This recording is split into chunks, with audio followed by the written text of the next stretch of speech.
Welcome to Dweller of the Dark. We're a channel honoring the yellowed and blackened bones of many prominent authors. We will be digging up several obscure, strange, and forgotten authors who influenced many of the great horror, science fiction, and fantasy writers today. Comment below if you like. If you have authors that you'd like to see recognized, list them in the comments or contact our author page. Subscribe for more tales of the horrifying, obscure, strange, and forgotten. We'll have quite a collection. Climbing out of the tombs. If you like any of our tales, hit the like button below. You can find us on our official website at jeffreyleblanc.com, on Facebook, Jeffrey LeBlanc, Horror Writer, on Amazon and Twitter.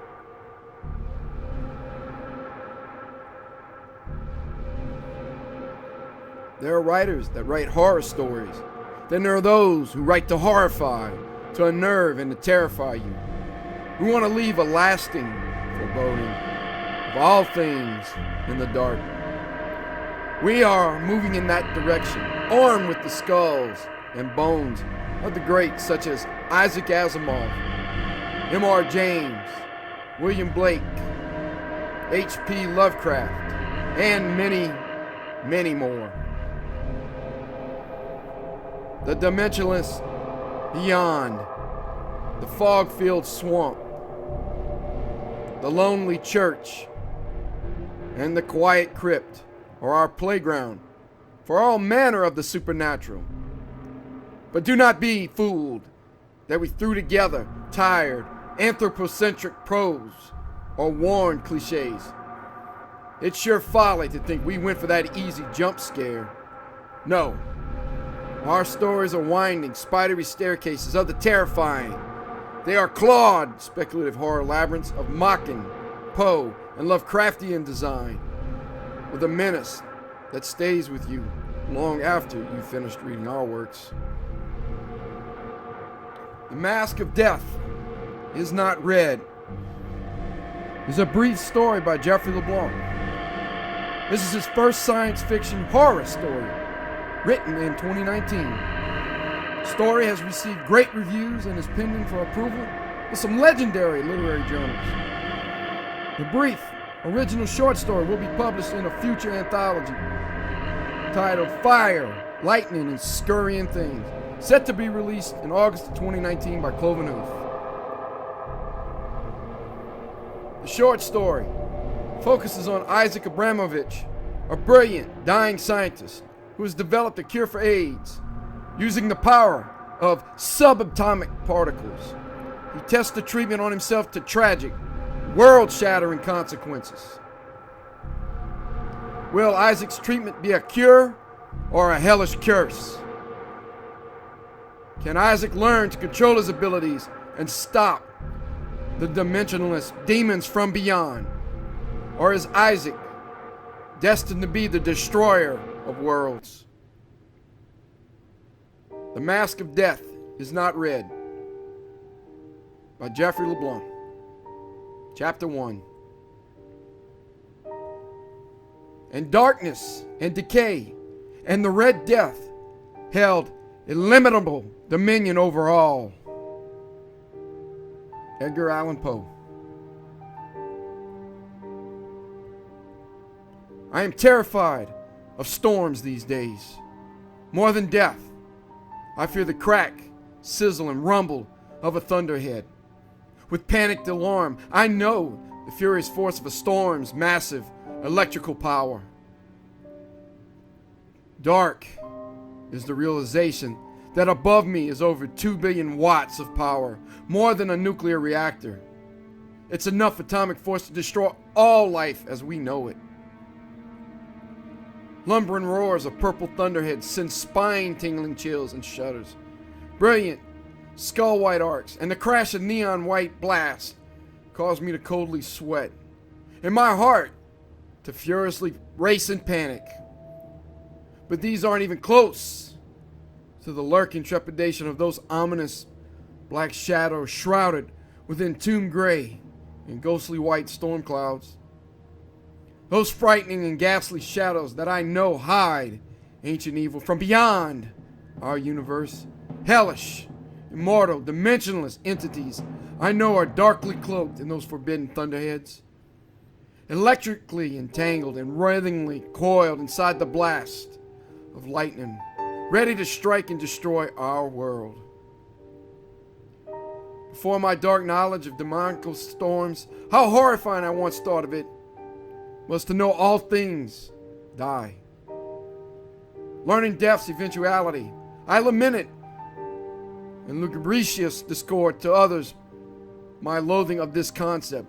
These rants grew with intensity in the cold, grave-like quiet of night, where I rarely would find repose. Oh, how I had awakened in cold sweats with horrific images of being buried alone in a grave. Night terrors pervaded of being kissed on the tongue by the maggot, embraced by the crimson worm, shrouded in rotted funeral cloth, and housed in a damp, desolate tomb. In time long past, while in abysmal silence, I would warily ponder unfathomable visions at the very concept I may cease to exist and be nevermore. In my arrogance to the laws covering universal creation, I had incredulous disbelief that my body would corrupt, journey through death's spiral, and inevitably perish. Despair and helplessness held sway on the day I was hammered with the knowledge my health would fail to the incurable disease of death. What rage consumed me when I looked at the very dust and decay in my laboratory, knowing soon I'd be a part of it. On an angst, with little solace, did I envision an ominous, hooded skeletal entity in black, beckoning me with his sift to a lifeless world beyond.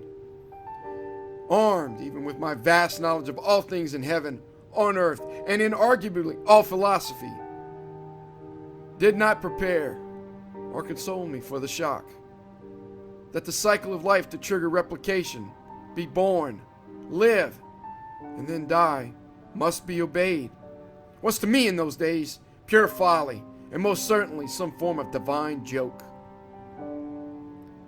For I did not welcome death, and planned, as so many before, to defeat it. In fact, I hated the finality that all intrinsic life, as inherent as these cosmic swirls of decrepit dust, must eventually transform, then perish. Hopeful was I, and fervently determined, that I swore my own human dust would not attribute to this madman's philosophy of the life cycle. I would dare rip away the human coil, to defy the gods, the demons, or entities themselves that held sway over our mortal dominion. I would reverse the natural order of death and destroy it by devoting every living hour I had to achieve a greater scientific and humanistic purpose, no matter the cost. It was a foolish, naive folly that with feverish, unfocused ferocity, I broke the natural order. I obliterated the very code governing all things, from transcription to termination, and brought into our world the terrifying. For certainly, but in anguished regret, I came to realize death was not an adversary, but a dear friend guiding the dying to a greater dimension. Now I suffer for my arrogance and battle things best left in the shadow worlds. Knowing there truly are infinite worlds and infinite universes, I walk this dead world filled with souls I have destroyed to feed an incorruptible and immortal demon. For I am one of many unwilling beings of the demoniacal. I wage war in the worlds best described as nightmarish, while my corporal flesh is denied a rest, a time to rot, and forever lay buried in icy ground for the conqueror worm.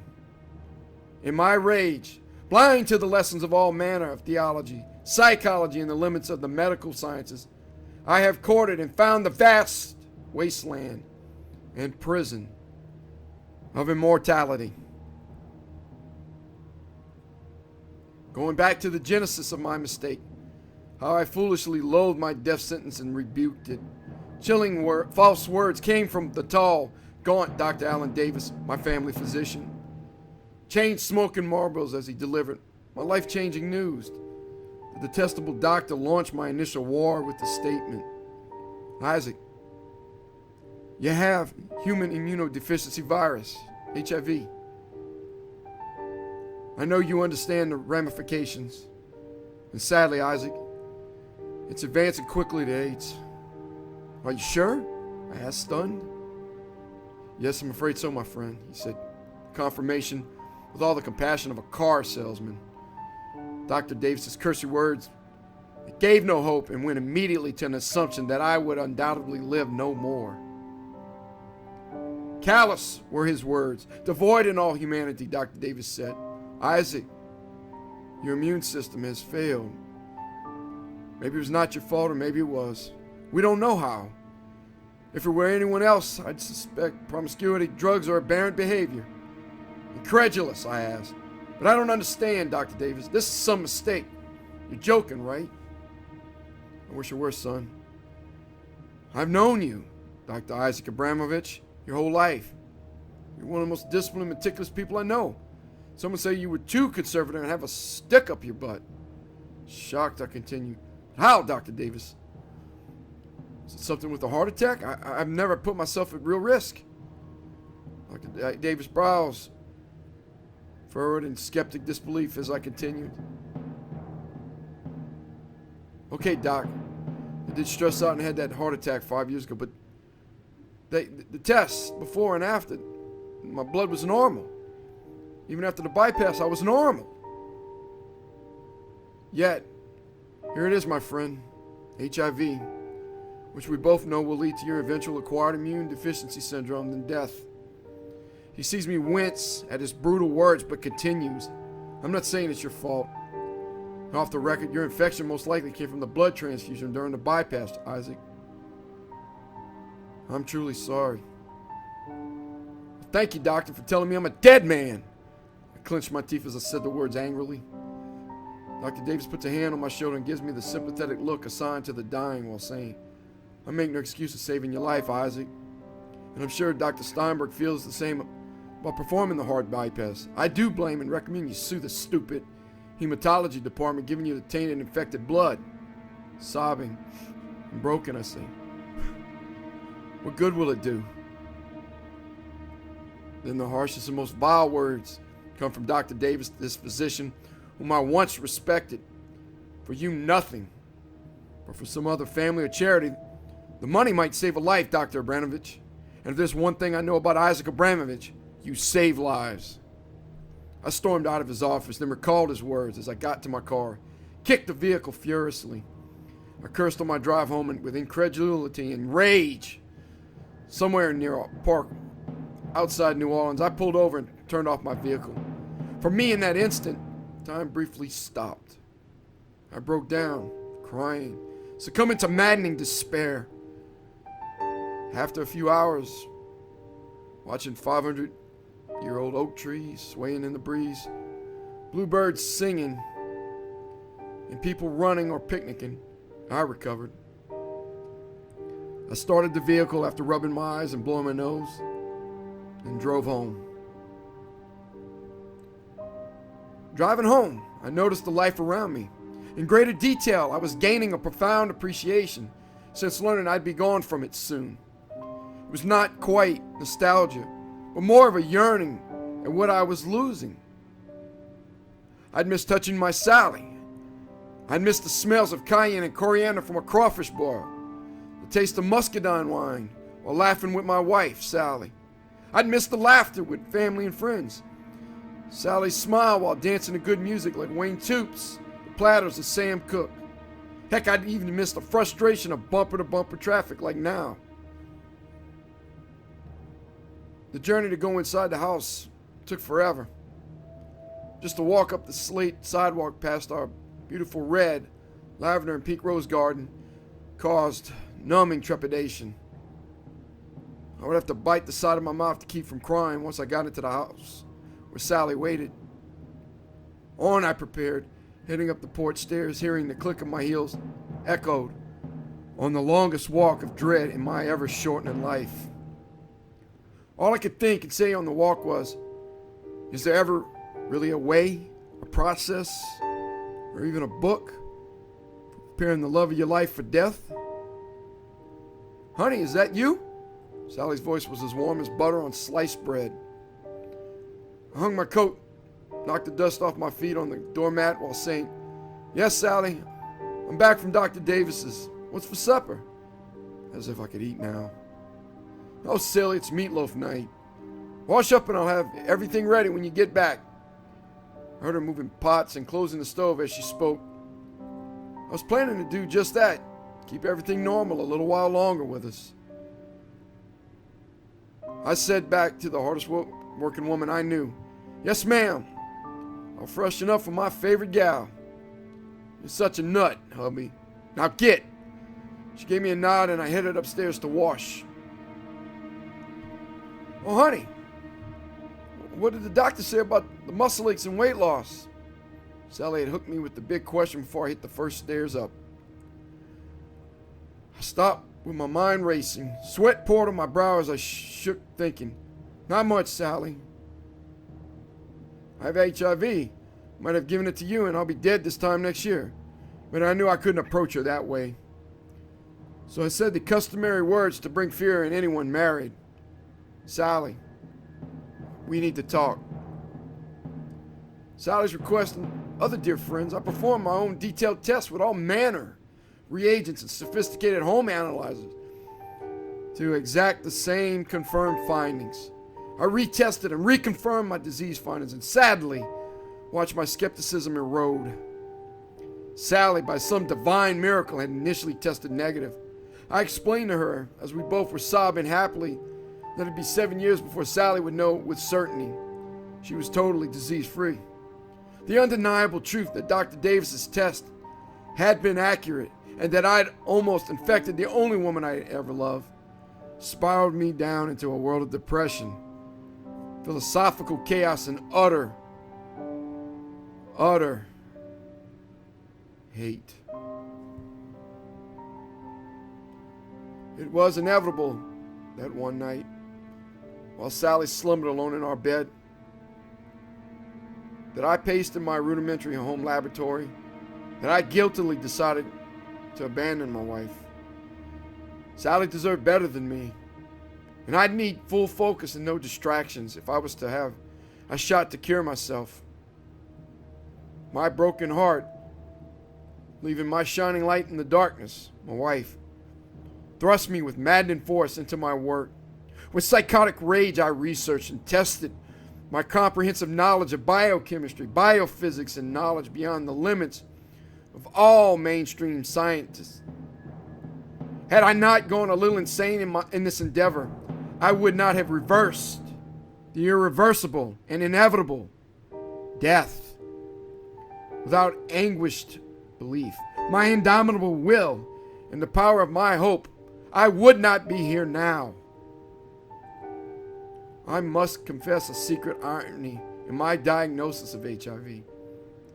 In the 1960s, I was an intern researcher, working with a team performing life-saving experiments with more efficient bacteriophage vaccination delivery systems. Our groundbreaking laboratory was in the heart of darkest Congo, plagued by inefficient assistants, constantly sidelined with logistical and financial nightmares, and poor security at the government-funded compound. It was a challenging place to find success. Again, funding was threatened to be pulled almost daily then by the U.S. government and our benefactors. To overcome these challenges and meet target deadlines, my lead decided on a novel approach. We would use the local primate populations to make our own sterile serums for recombinant or retrovirus bases to save money, time, and logistics and shipping from stateside. On the chalkboard and in reports, as in so many other scientific, medical, and social blunders, it looked great theoretically. Unfortunately, electrical power outages affected equipment, security issues affected theft and tampering, and we compounded issues with the unpredictability of the recombinant retroviral phages in the new vaccines. As a result, we unknowingly unleashed a horrible new plague. By injecting local African populations with our new recombinant retroviral polio vaccines, we unleashed human immunodeficiency virus. We wouldn't know of the horrifying effects of our blunder until early 1981, when I saw a Congo man had died from an immune-attacking virus known initially as GRID, then later HIV. I paused at my new laboratory in Germany and started calling everyone. So now you know the irony, and arguably the just punishment for my early vanity, that my team and I created HIV, the very virus killing me, but a far worse fate was to come for me. And now you will ask, how did I reverse that which cannot be reversed? Again, I fought death with all my heart, soul, and most importantly with my mind. I tore through and created my scientific processes from every piece of literature and research regarding my enemy. Fighting severe fatigue caused by the ever-advancing AIDS, I labored days, weeks, and months without rest. Through textbooks, reports, diverse equations, and simulations, we gained advantage and insight. Further exploration into diverse sociological, historical, theological, and of course, scientific articles and textbooks further empowered me to fight and win the raging war on death. Religiously, I consumed, recited, and applied the works of Aristotle, King Solomon, Richard Feynman, Werner Heisenberg, Julius Oppenheimer, Arthur Machen, Cotton Mather, Aleister Crowley, and Pierre Borel, to name a few. I found correlation with Einstein's light and gravitational theories in comparison to the great dimensionless unknown of Machen's great God Pan. Heisenberg's uncertainty principles supported aspects of St. Thomas Aquinas' theological doctrines. And of course, Peter Higgs' work easily correlated with all aspects of Hindu and even Solomon's The Lesser Keys. Most curious of all, the comparative documents were the similarities of chants, keys and harmonics to the leptonic energies in the subatomic world. It was here where I dove ever deeper, studying how sounds and photons might distort or swap the negative charged electron, muon, nucleons, or quarks. I carried forward to how leptonic swapping affected various glycoproteins in the immune cell, especially muons with the ever mysterious tachyons. I reworked the equations and then the computer programs and speculated a procedure using photon to lead and photon to photon hadron collisions. I also challenged conventional molecular biology theories using subatomic swapping, supercooled temperature manipulation, and recombination genetic therapies. There were several setbacks, especially in the summation of archaic and current knowledge into my ununified life theory. Reminded daily of my failure in the first trials, I proceeded cautiously with the new treatment. Half staggering and stumbling from darkness to the light of immortal knowledge, I illuminated a key element to create a synthetic glycoprotein for the muonic and tachyonic swap. The potential to manipulate, metamorph, and therefore enhance CD4 was an earth-shattering revelation. But while the manipulation CD4 was a profound advancement, it was most definitely a dangerous solution to perform massive manipulation of my own immune system. I weighed the risk in a large-scale manipulation of my immunity and foresaw the only hindrance to implementation was death. And since I was already dying, it was no longer a risk I feared.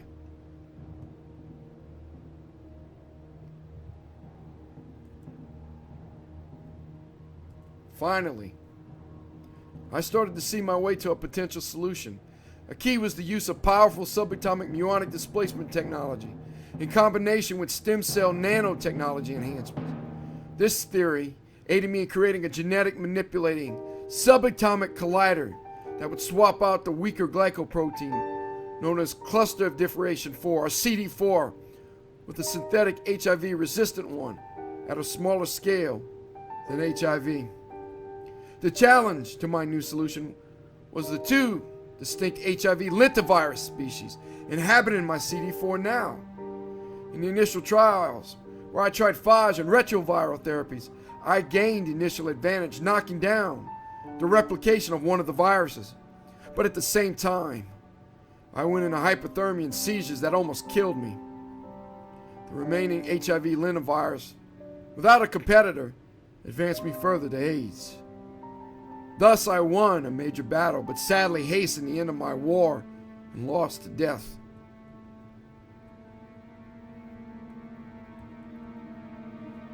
Chapter 2. I approached the problem with a multi-stage attack to defeat death, only to find the repetitive hell of failure. I postulated and exercised theories for success, targeted at full onset suppression and resetting of my immune system without compromise to my life. Rigorous review and research have established best options as radiation, chemotherapy, radical peroxide enzyme inhibition, dialysis, moderate cryogenic protease recombination, or some form of altogether were dismissed. Looking over statistics and the procedures for several days, there was too great a risk of death with the first two, despite the radioactive gamma knife having a slight success rate. But the success rate numbers on the gamma knife still were not what I'd call a success for my course of endeavor.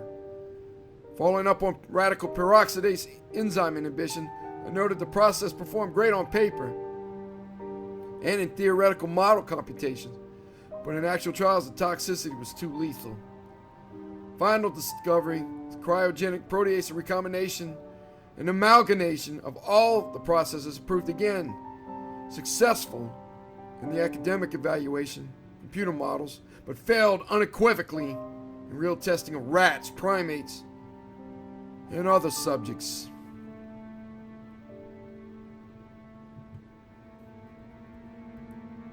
I labored in my remote laboratory, fueled by a palpable hate and vicious animosity toward my adversary death.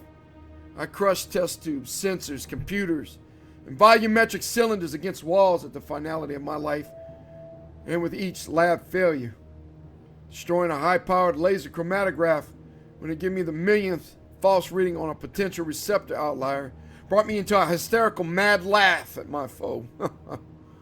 In one maniacal instance, I blew the lab apart when my rage was at its apex to continue another failed human testing.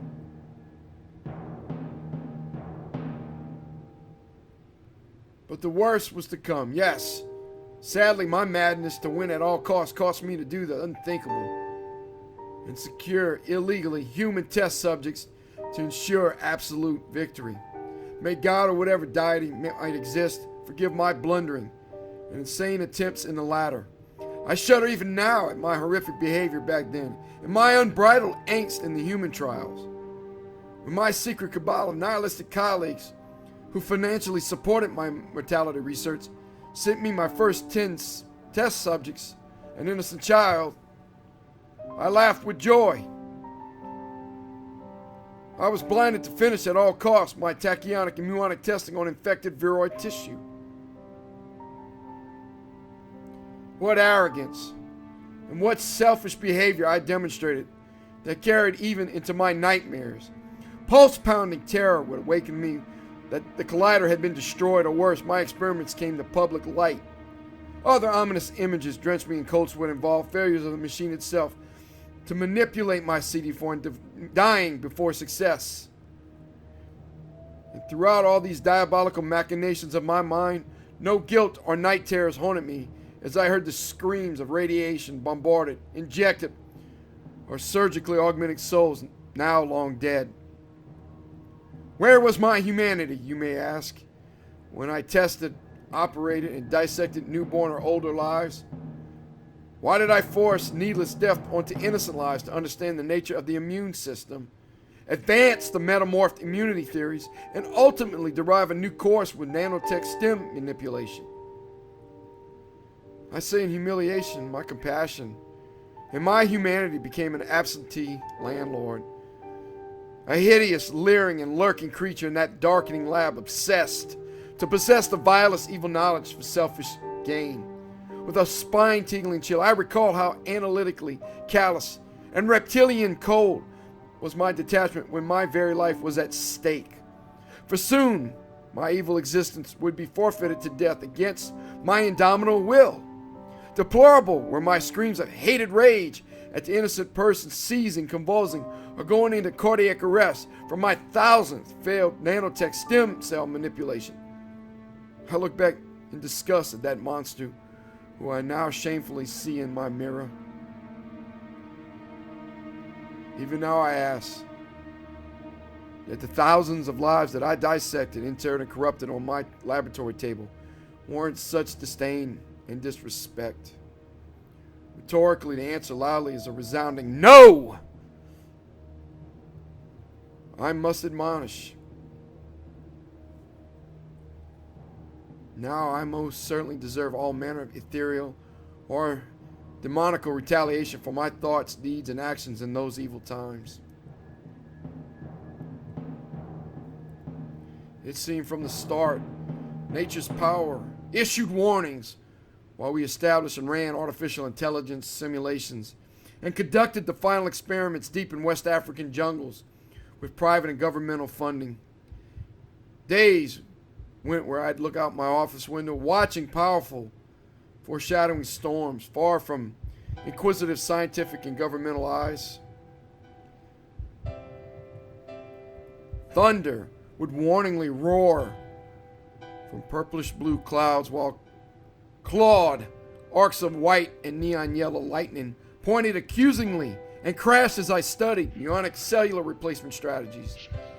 On I watched as the storms would rage, lighting the shadows outside the facility and bringing icy, spine-tingling chills, while dark thoughts of physiological side effects to me, or worse, destroying the earth, haunted my mind. Hurricane-force winds seemed to roar, crack, and blast at our equipment, personnel, or facility, causing everyone to grow in paranoia that some unseen cosmic force was rebuking our efforts to alter the universe with this ever-powerful Hadron Collider. The closer the storms approached and their duration and intensity grew, the greater doubt and unease I felt even up to the day of my victory over death.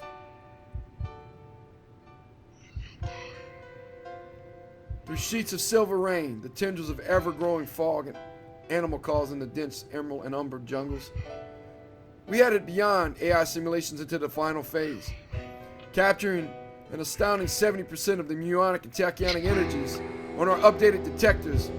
We noted our collisions produced greater than 20 tera-electron volts. By my team's design, this had been the energies necessary to make the subatomic changes to my biology, swapping the muons of my cells with nano CD4 cells, destroying the virus. As we powered up the Asimov Collider, 1,000 times different from the CERN Hadron Collider, we ran 12 crossing points, 49 detectors, and 1,000 more dipole magnets to ensure greater precision, power, and control of the muonic and tachyonic collisions. In my mind, it was without question the power and accuracy were critical to key into CD4 cellular partitions, facilitate the muonic and tachyonic swaps in the cellular tissue, plus plant the synthetic glycoprotein. To further ensure absolute success and prior to launch of the biological tachyonic and muonic collider, we'd inject my body with various nanotech and protease inhibitors to pinpoint the collider during the life-changing event. Tirelessly we worked on the digital displays, rechecked the protease inhibitors, and recalibrated the AI simulators and computational software while freezing nitrogen fog shrouded the platitudes of dipole magnets, vacuum cylinders, and nearby technicians. Dipole magnetic components for the Hadron Collider's interface will recheck for precision and alignment. While we sat covered in sweat, rain, and the grime as the great African storms continue to fight us to stop. As we reached 100% of the spin-polarized muons, I will say my anticipation ran high, even as my body further failed me with wretched vomiting. Swooning, I nodded to my team that the time was near to perform the final human trial. Me. Nature had warned me with thunderous omens. My team pleaded in paranoia and concern. Then in the last moments, their screams. But I foolishly did not listen. Last minute preparation for the assault to my deadly HIV invader. All manner of intravenous and dermal injections was performed on my body. Large 16-gauge and 14-gauge catheters were connected to intravenous solutions of fluoritic saline, bromic dextrose, and nanotechnological and genetically manipulated stem cells to prepare for the blast of particles that would swap out the glycoprotein. Probes were in place to measure the encephalogram and electrocardiograms of my brain and heart, while spirometry would monitor my lung compliance throughout procedures. Dermal injections of protease amplifiers and inhibitors were performed to prepare and protect my augmented immune system after the experiment. I reviewed and emphasized the critical points of the leptonic aberration process maps I designed for success with my team of researchers and physicians. Then, pleased with the comprehension of my programs and contingencies to my team, I had anesthetist prep and deliver paralytic and anesthesia, rendering me semi-lucid. While in the last throes of graying consciousness, prior to total darkening unconsciousness, I watched the brilliant neon red lights of the Hadron Collider powering up to discharge. Dr. Johnson Jericho, the anesthetist, commandingly spoke.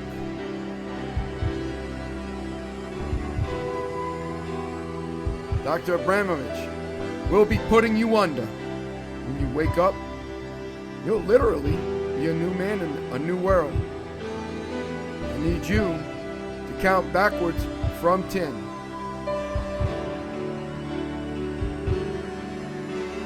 10, 9, 8, 7, I groggily count, 6, 5, as I count, I hear the release of the anesthetic gases, feeling the chemical cold on my face from the gas mask, and almost taste a slightly sweet, flowery scent. Simultaneously, I felt a slight sting to my left arm of the secondary paralytics from one of the plethora of IVs. Falling into sleep, I dream of walking the ethereal corridors of a twisting onyx labyrinth. Nervously sweating, Thomas Kenner, the man I charged to launch the collider, paused for the briefest moment. Thomas, a molecular biophysicist, had been brought into the project as the Hadron Collider lead. He had argued with me often, and I thought of firing him several times for insubordination. Thomas had outraged disdain to the human experiments and fought many of my horrific acts, often saying, Isaac Abramovich, we do this for you. We do these tests because we believe AIDS should be wiped out off the planet, but I strongly urge you to find another way. This current course will have consequences. Thomas Kenner took the money, though, sold his soul to our endeavor. But despite the massive pay he received, Thomas had often been my voice of dissent. And I will admit now, Thomas also had been my conscience, stopping me from further maniacal acts at times. And now, my fate, and the cataclysmic events that would unfold, began with a panic-stricken Thomas pressing the subatomic collider's button. I awoke to a blinding panorama of brilliant white light and thoughts that we created a supernova ripping the very fabric of space and time. I cleared my head, which was spinning from the assault to my senses only to be hit with more blasts of light.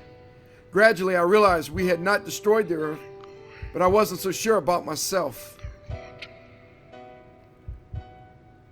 What had occurred was beyond the scope of my comprehension and brought great disbelief, wonder, and spine-chilling fear. Streaking fireballs of kaleidoscopic luminescence in colors of magenta, verdant, turquoise, and lavender blasted above, eclipsed around, and through me. Each time these strange lights hit me, I too brilliantly glowed in the same array of colors. With each wave of arcing lights, I'd melt away into some interdimensional infinite void, only to return as a gelatinous, crimson, and skull-white pool of acquiescent sludge. From that primordial pool, I'd coalesce into proteinous webs, form synapses, platforms of sinuous tissues, and finally human form. How many times this demonic cycle of incongruous, dimensionless congelation and disintegration occurred, I cannot recall. All I know is finally, with the force of my undying will, I was able to pull out of these hellish universes. From that forbidden place where all night terrors dwell, I steered my very soul back into our world. Exhausted from the ordeal, I collapsed. My journey, I most assuredly must state, caused immediate terror and insanity in the minds of my team. Do not dismiss my descriptions of the panicked souls who observed my trans-dimensional transformation as a trivial overreaction. For this was a soulless, hardened team that had committed or seen all manner of horrific atrocities under my leadership. Witnessing personnel screaming and shrieking as they stumbled and fell away from me, I was reminded these had been my own monsters. These were my obedient creatures lurking in shadows, bringing me all manner of body parts to advance our research. They were the very procurers of all manner of the macabre for my devilish demonstrations of vanity. I groggily glimpsed, remembered, and heard Thomas Kenner as he scrambled out of the jungle facility with others. Thomas insanely screamed, "I'm now the great Ozymandias, the destroyer of our world." In which I thought, and then somehow transmitted telepathically in a flow of electrical verdant arcs into Thomas's mind. "You are not Thomas, I am." The voice of my telepathy was so great for the poor man and others that they convulsed, stroked, and died. And with heart-wrenching regret, I say that same mental blast made brains and flesh infernos for all innocent creatures within a mile radius of me. You're probably wondering what I witnessed or remember as I was cycled into and out of our world and 1,000 others. As I stated earlier, it began as a kaleidoscopic of prismatic colors, shifting and turning in rhythm with my thoughts and unknowable electrodynamic forces. Entering the twisting and spiraling dimensions, I beheld horrific sights and hellish sounds, where all manner of humanoid, reptilian, gelatinous, or arthropodal entities dwelled. My secondary travel placed me in worlds of towering volcanoes and brilliant orange, authentic blue, and silverfish white roaring fires. These contrasted with my third dimensional journey into the worlds of desolate, tomb gray, and cavernous permanent night. Panic-stricken with a pounding pulse, I wound further into the winding wormholes of dangerous worlds with leprous and gibbous moons of varying sizes and shades. Other, more sinister worlds I observed had cratered silver and blue moons, illuminating vast, strange neon purple, cardinal and scarlet night plains. Finally, we reached with trepidation the devilish worlds of, I'm certain, some forgotten lore.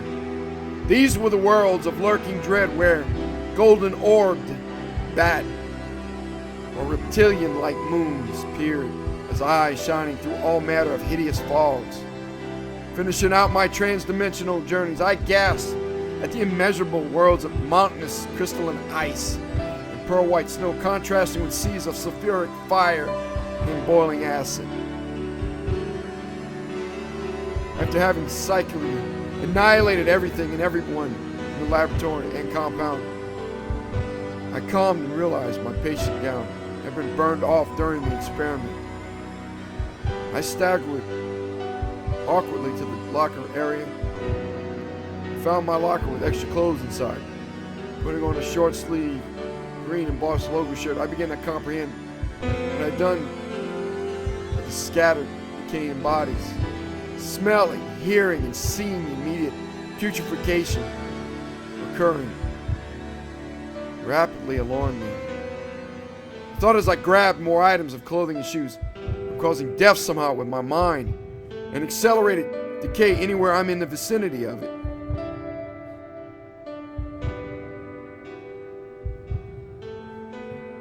I moved outside, watching as I went, to find a vehicle to leave the compound. Bodies melting away into gelatinous ooze, then turning to a pinkish gray dust. Finding a sand-colored Hummer with a melting skeleton and keys inside, I decided to take this vehicle once the skeleton turned to dust. How long I drove that winding road in the canopy of the jungle, I can't say. I know by the time I decided to stop on the road for the night, the sun had long set and the stars were well above the zenith. There was life around me again in the sounds of macaws, howls of primates, and the rickety chirps and whirs of insects. I heard the gentle breezes rustling palms, winding trees, swaying thrushes and ferns. I felt the warm, blanketing humidity and saw the continuous rise and flattening of thick fog that always wells up in a jungle after intense rains. In the Hummer, I used all my senses to relax and rest my fraught-filled mind. An hour or so later, I fell into a deep sleep. But I no longer dreamed. I had shut my eyes, let my mind shut down. But my rapid eye movement, REM, sleep, was now impossible since the metamorphosis.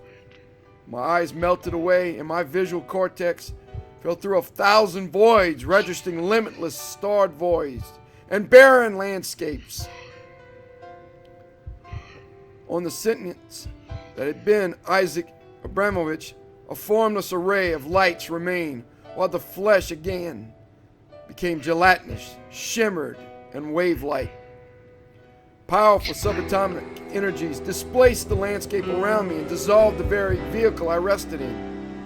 Then I reformed myself and heard a trumpet's roar, waking me back into consciousness.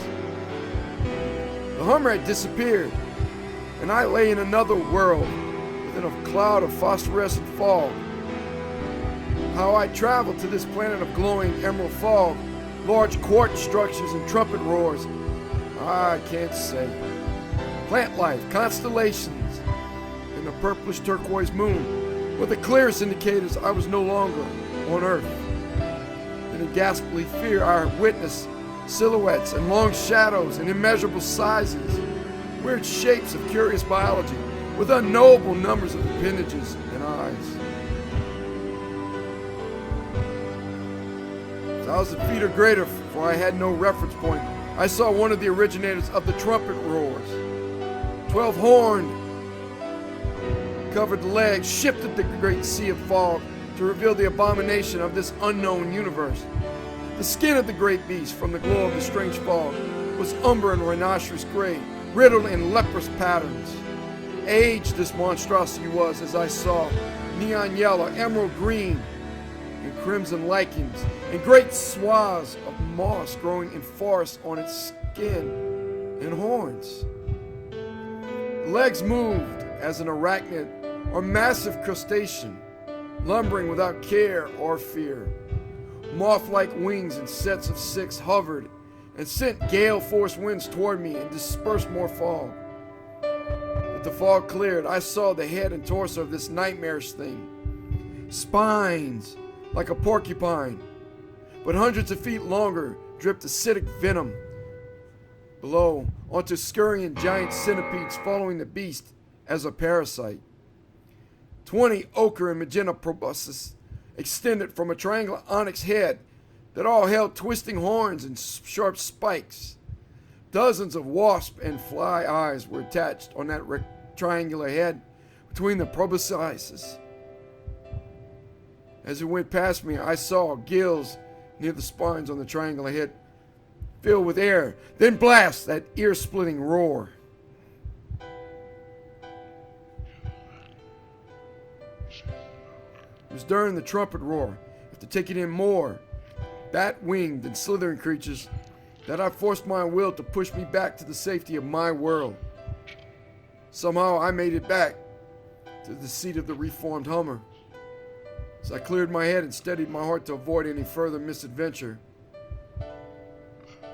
I began to deal with the day's events as they had occurred. For starters, displacement had occurred, and I was still alive when I should have dissolved or been swept through the strange eons infinitely. There were numerous questions swarming as bees in my head. Had the process worked, and was I cured? Only way to know is to get testing done. Would the testing work on me now that I'd been altered? Were there side effects? If you call my ability to kill with thoughts, dimensionally teleport and reform matter a side effect, and I guess there were a few. I thought with maniacal humor. Groot will be looking for the operational report today. Blowing the lab to hell and sucking the soul out of an ecosystem. They make them frown a little. Oh, wait, they'll make money on that. The compound destroyed, the key scientists all obliterated. Me missing. What would be their next move and mine? Well, it went without saying anonymity for me until I figured what happened. For them, I'm sure their corporate security and private researchers were trying to investigate. Of course, the corporations would be looking for answers from me. And now, I did not want to be their lab rat. I wished right then, with this newfound power, I could control the telekinetic transportation. But then new questions came up. Where would I go? Which worlds I saw would be safe harbors? Could I exist without danger or impunity in any of these worlds? Were the places I observed, smelled, and felt even real, or just some aberrant psychological side effect? None of the worlds out of the thousands bombarding my brain looked habitable. I thought, better to stick with the devil you know, Isaac. Besides, if you are cured, go get Sally and protect her. That thought brought a little, long overdue smile. Sally Abramovich, my wife, and the anchor I tossed away during the storm of insanity. I'm with you until the end, Isaac. I took my vows for better or worse. Recall the words she spoke when I told her I was dying years ago. Back then, they provided a moment of comfort and at the same time angered me. I would not and could not stand her pity or charity.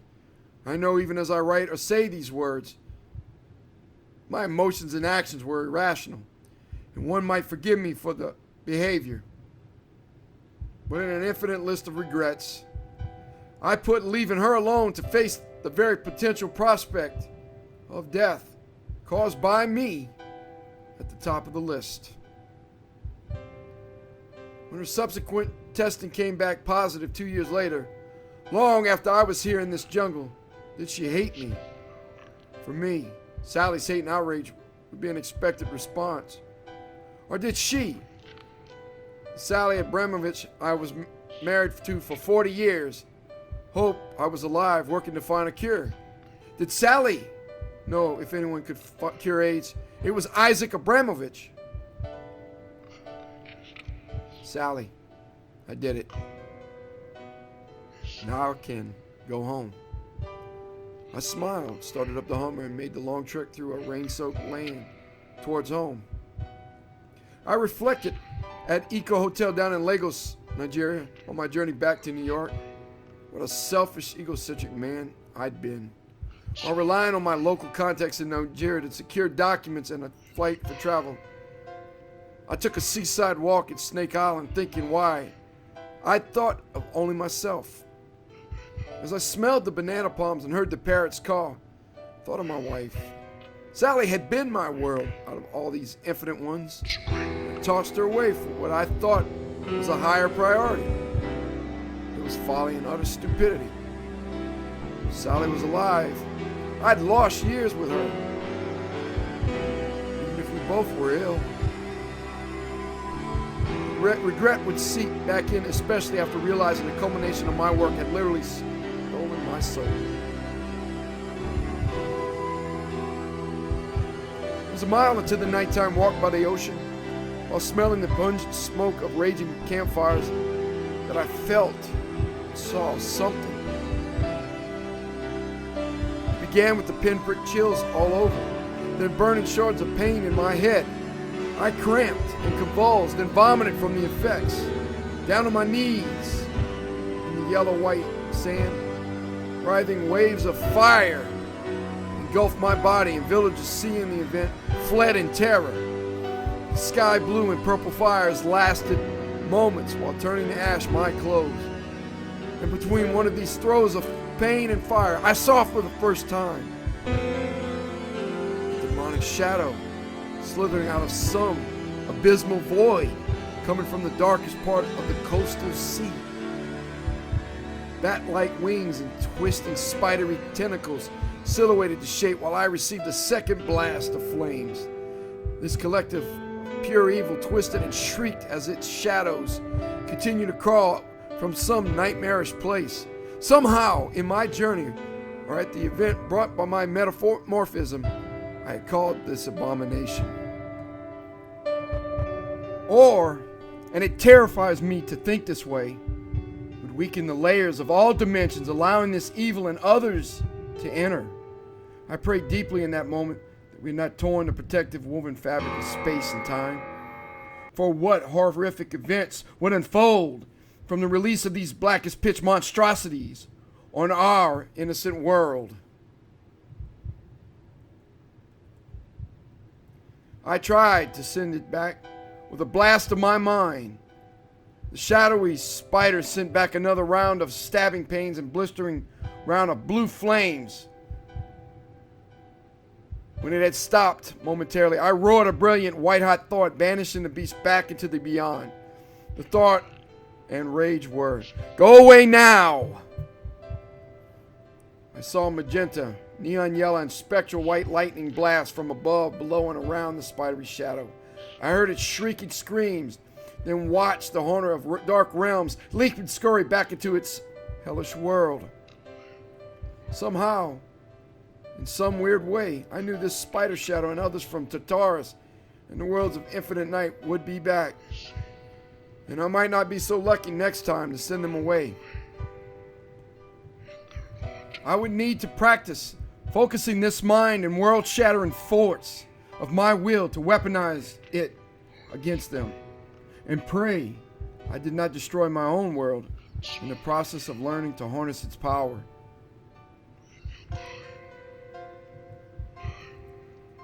The slithering spider shadow had to have some type of mind for me to attack it.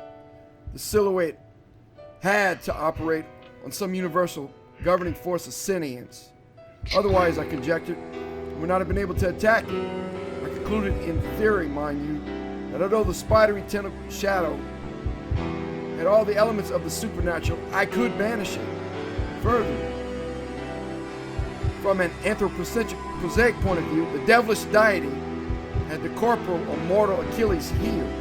I postulated that in theory it had some type of yet unknown fluid matter that I could electrodynamically or gravitationally manipulate with the enhanced photonic synapses of my own mind. Thus, once again, this mind power proved what insignificant, naive, and limited understanding I possessed to wield my weapon. If I only thought in a selfish, mortal man's thoughts and not a selfless, altruistic, all-knowing mindset, I'd never reached the full potential of its application. I'd have to change my mental ways, being once human and infallible, and elevate my tachyonic enhanced mind to be infallible, sinless, and uncorruptible. A powerful idea was forming in my consciousness. First, after these follow-up testing, I'd been given a second chance on life. I was no longer HIV or AIDS infected. Lagos Clinic, which I'll admit wasn't Johns Hopkins Hospital, found strange peculiarities in the rest of my blood serum. I no longer had red blood cells to carry and deliver oxygen. Somehow I was alive. The nanotechnological cells had evolved RBCs, white blood cells, endothelial immune organs to be more efficient by subatomic cohesion into one seamless design.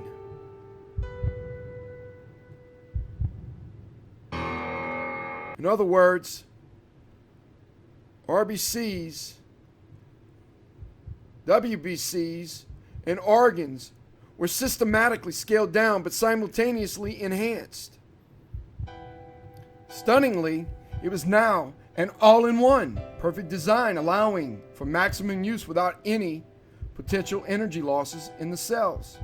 The implications of my blood from the Lagos Hospital testing indicated that I could operate my body on an anaerobic rather than an aerobic metabolism. And that's if I needed oxygen anymore or some other diffuse gas.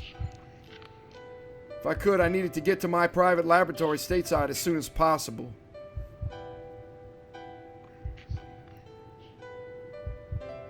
Chapter 3.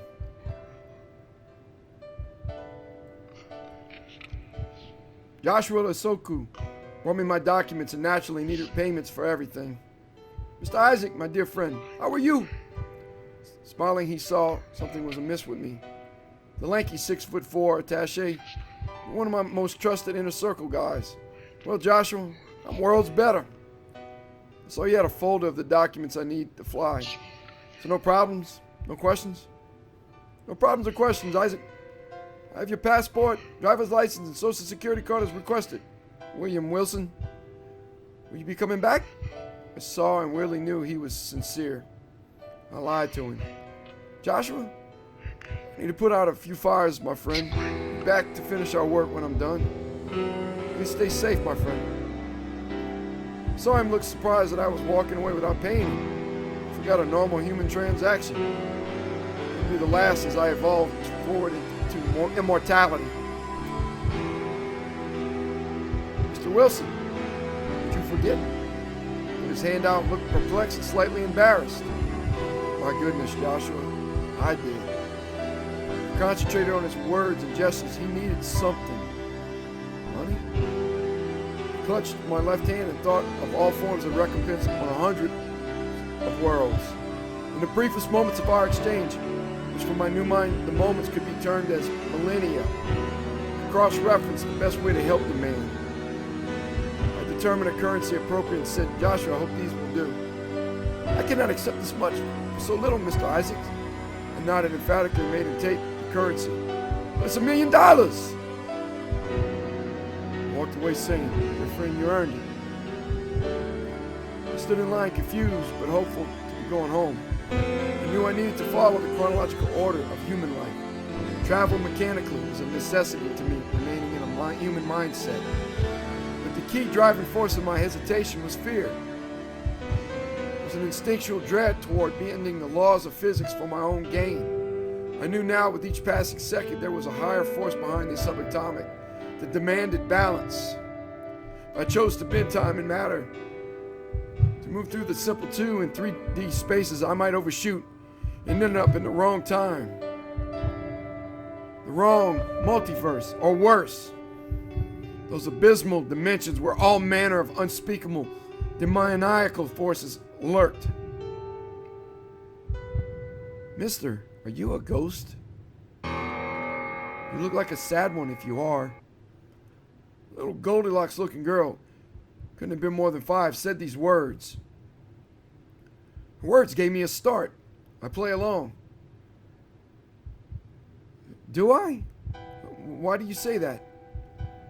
Goldilocks looks up to me with innocent, wide brown eyes. Round face held no malice, just curiosity. You get foggy, and I can see through you sometimes, especially when you aren't smiling. How do you reappear and talk? I thought ghosts just climbed out of wells, moaned, and went boo. Stared at her closely and got slightly nervous with her words. And when anyone else seen the abnormality? Was I going into another phase shift? If I was, could be devastating on a plane. But I had total control over the disintegration now. I rationalized the little girl is just an imaginative child. Or at least I hope she is. I smile to Goldilocks as the child's mother fusses her. Annie, leave the poor man alone. She walks up, grabs Annie, and smiles awkwardly at me. I'm sorry, sir. Annie can be a little outspoken. She gets it from her father. No worries, ma'am. I must warn you, she thinks I'm a ghost. I smile back at Annie again and wink. Is she always so strong in her creativity? I'm inquiring and testing the mother to make sure. Annie's always telling some story. Last week, I grew butterfly wings and flew to a fairy castle with her. Mother waves her daughter forward onto the plane. Annie, you should keep that magic. And Mommy, never let her grow up. We both laughed, and I waved goodbye to Annie as they head up to board our plane. As I secure myself in my seat, listen to the monotonous directions from the attendant and captain, I ease my concern of a relapse. But here was the fork in the road. Should I get off the plane and make sure I won't blast everything to oblivion? Conflicted, I thought. Nothing major has happened in over 2 days. No disintegration or untangling, while I rested or going out for a walk either. And had there been enough time to give me confidence nothing could occur? I got up to leave, and I saw they locked the doors of the plane and sat down. I took a deep sigh, and then prepared for a 12-hour uneventful flight. Fastened in my seatbelt with 200 passengers. I watched out the window as the plane heads out past the tarmac onto the runway. As we lift off from Western Africa headed to Atlanta, I saw the last rays of sun beaconing as a lighthouse for me to come home. With the disintegration fear put away, I yawned and decided it was time for a well-needed rest. I hoped this round of sleep was an uneventful one. Blood-curdling screams awakened me. Screams I recognized were coming from Annie and her terrified mother. Annie has blood-curdling screeches and cries out, "See, Mommy? I told you he was a ghost. He's melting away." I heard further panic shouts as people were scrambling out of their seats into the aisles of the plane. An attendant came to see what was going on and help me. I roared at her and others as lightning arcs lit up the compartment. "Don't touch me! Get away! All of you, get away!" Arcs of emerald and neon yellow electricity were everywhere. As I could chill back into human form, I saw those closest to me absorbed of energy turn to desiccated yellow pulp and then gray ash. I now knew with horrifying certainty that my body was draining the life energy of innocent people in order to balance the energy void of my own body to solidify. As I was killing the innocent and throughout the terrifying ordeal, I was again journeying between infinite vast voids and dimensionless planes. With every cycle, I vampirically drew the very soul's essence, aging them with each new blast. Everyone on board were my victims during the blast of lightning. Finally, my psychic and physiological batteries nourished and recharged, I erupted rings of harmonic, cosmic, prismatic light, destroying the plane in a cyclonic, cerulean, azure, and cardinal storm somewhere over the Atlantic. In self-preservation, my mind, in the same terrifying instant, thought, then warped space and gravitational fields, sending me to my home's rose garden. How does one, as I, apologize for self-preservation? At what point must I give in to conventional thinking that I went too far? How can I even begin to apologize or make reparations after all the innocent lives I've killed? Was there a way now to reverse this tortured, isolated existence? Would I accept it? And the most important question, could I destroy myself, finally die, to save countless others from the fate of my previous charred victims? Standing outside the old, neglected home Sally and I once shared, I asked myself these questions as the last congealed piece of me reformed. In the very ground where I appeared lay scorched and burning. I glanced, heard, and smelled the decayed, decrepit ruins of our lifeless home. Winds howled from the tangled, overgrown rose garden's collapsed trellis. Sporadic gusts whistled through lumbering greenish peach sycamores, ebony walnut, forest green and gray live oaks. Storm breezes, cold, moldy, and wet, scattered and twisted the dying yellowed grass, gnarled blighted rose bushes and other flowers that had long withered and died from neglect. Looking onward, I saw our once inviting door, spray painted with graffiti and creaking on its hinges. Two of our first floor windows had cracks in them, and the upper floor had a pane replaced with gray cardboard and tape. As I decided to approach closer, I noticed the right side of our wooden porch had collapsed into ruin and disrepair. I got spine-tingling chills thinking of all manner of otherworldly spiders, roaches, rats, and vermin as they ran through, across, and around our porch. More questions came the more I looked around. For starter, was I in the right place? Second, had I made it to the right universe? Or was this one of the many infinite multiverses? Another more foreboding question I said out loud was, am I dead, lumbering through hell, or worse?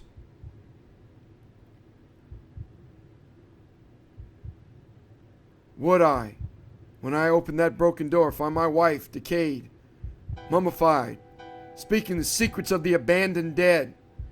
Did I have the courage to walk into the spider web covered, pitch dark of that unlit house, wander up creaking stairs and look on Sally, hovering near death on all manner of life-supporting technology? On the latter, I'd most likely wail and scream.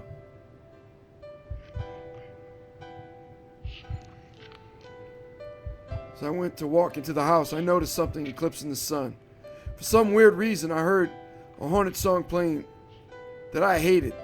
The weird song, performed by Maurice Chevalier, was "I'm Glad I'm Not Young Anymore," repeated as a scratchy phonograph.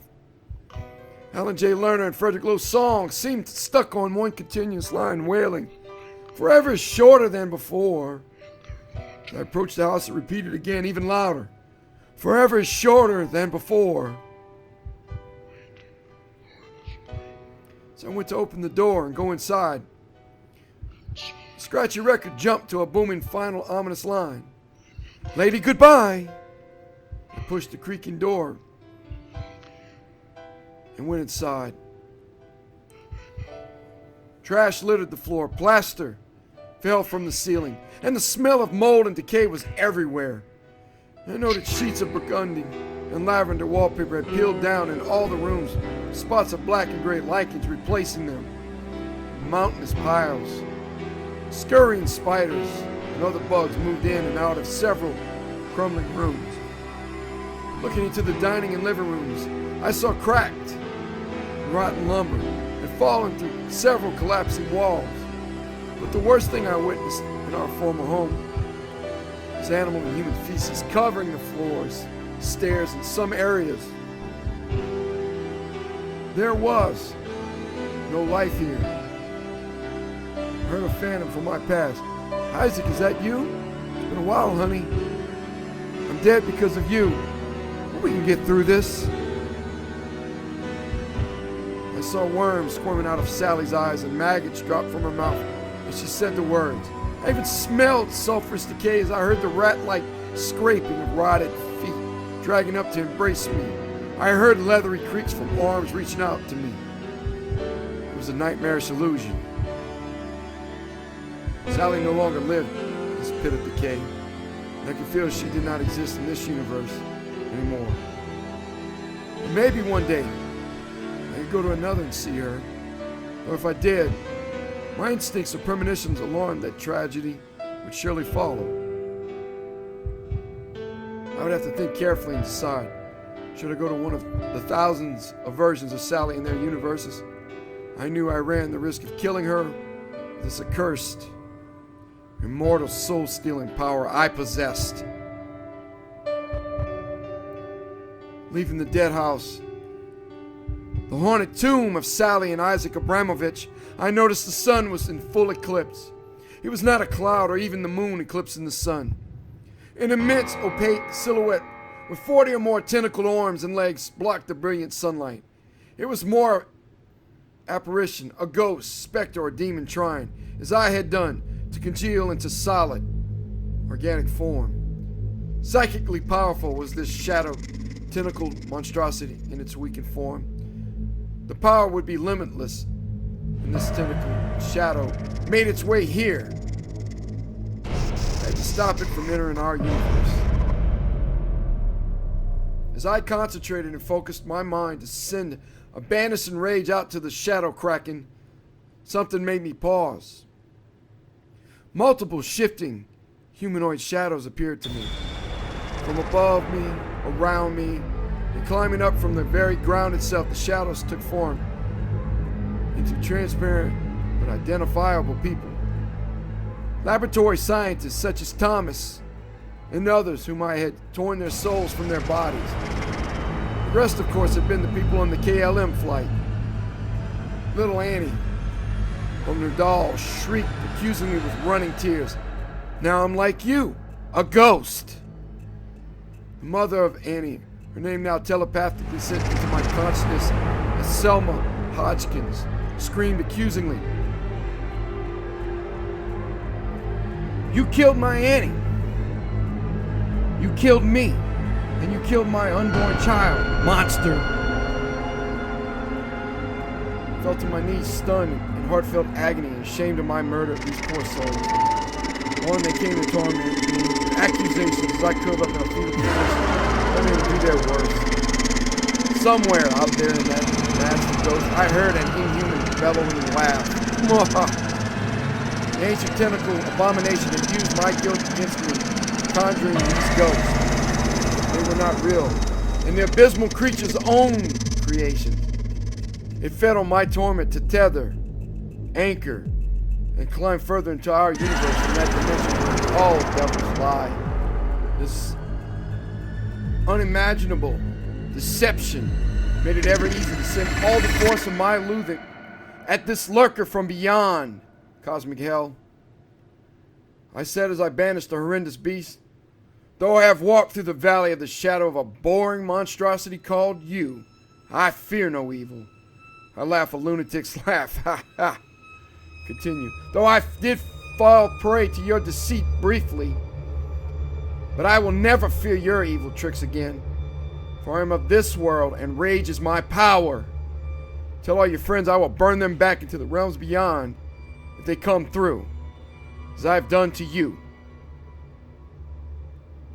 Lightning blast in prismatic colors again, sending another horror of the dark universe back to hell. Chapter 4. Now, you know my story. You have glimpsed why in lurking dread I fear the fury of storms. You know some of the demons shrouded in the shadows. When rain clouds darken our world, you know they bring absolute terror to me. Truly you know when a thunderhead roars, why I huddle in fear, feeling the icy chill. For in my ignorance, I tore the dimensions of our world with an Asimov collider. I ripped my cells apart with tachyonic and muonic energies, becoming a soul-sucking demon myself. I am now cursed with immortality for it. I anguish, I sob and cry in the storm-lit darkness. Dark is the knowledge I now possess. Never will my lips and tongue be kissed by the beetle or maggot. I will never hear the whispers of the fly as I die. nor hold an embrace with the crimson conqueror worm. No one will ever peer into the dried sockets of my desiccated mummified skull, and most certainly I will never be blanketed in my desolate tomb by corporeal lichen or shrouded in rotted funeral cloth. In abysmal, immortal silence, I am alone, without companionship and love, in a wasteland of immortality, immorality, and ageless isolation. Unfathomable is the terror at times in this desolate dimension, with no one to share my plight, pondering the very concept of how I may cease to exist and be nevermore. Maybe, just maybe, one day I'll get lucky. And when I stumble on a cure to reverse immortality, forevermore will be shorter than I think.